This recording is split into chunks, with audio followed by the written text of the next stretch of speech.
আসসালামু আলাইকুম সম্মানিত দর্শকবৃন্দ, আপনাদেরকে এর আগে দেখাইছিলাম ঢেঁড়স রোপণ এবং ঢেঁড়সের পরিচর্যা।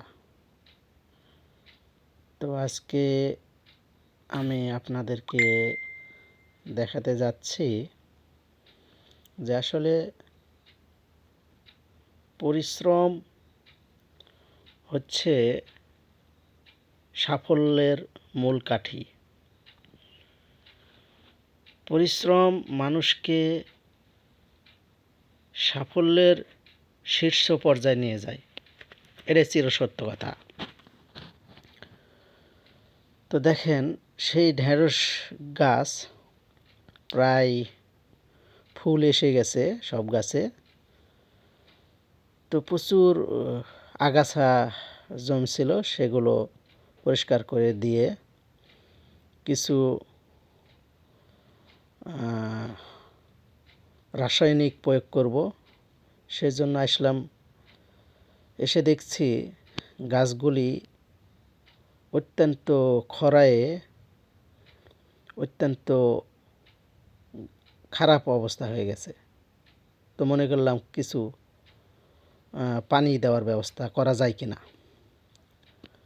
তো আসলাম, পানি দেওয়ার জন্য প্রস্তুতি নিয়ে আসলাম। আমার সঙ্গে আমার ছোট বাচ্চাটাও আসছিল। তো দেখছেন, ছোট বাচ্চা ও তো কাজ করে না, খালি দৌড়াদৌড়ি করছে। তো যাই হোক,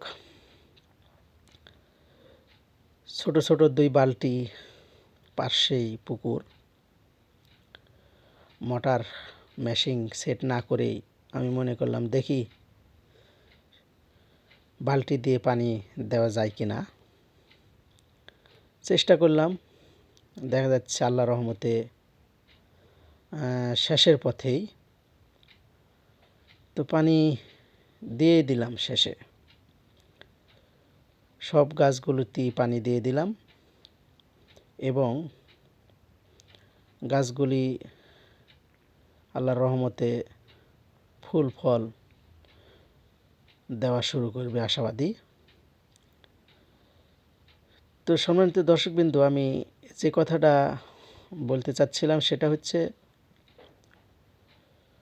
মানুষ মানুষের সঙ্গে বেইমানি করতে পারে, কিন্তু পরিশ্রম কখনোই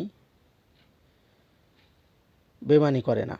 আপনি পরিশ্রম করলে অবশ্যই অবশ্যই সাফল্য আপনি পাবেন। তো আমি চাই যে সব মানুষই পরিশ্রম করুক এবং সব মানুষের দৈনিক চাহিদা নিজেরাই যেন পূরণ করতে পারে। সম্মানিত দর্শকবৃন্দ, ভিডিওটি ভালো লাগলে অবশ্যই সাবস্ক্রাইব করুন এবং ফলো দিয়ে রাখুন। সর্বপ্রথম আমার ভিডিও আপনার কাছে পৌঁছবে ইনশাআল্লাহ। আসসালামু আলাইকুম ওয়া রাহমাতুল্লাহ।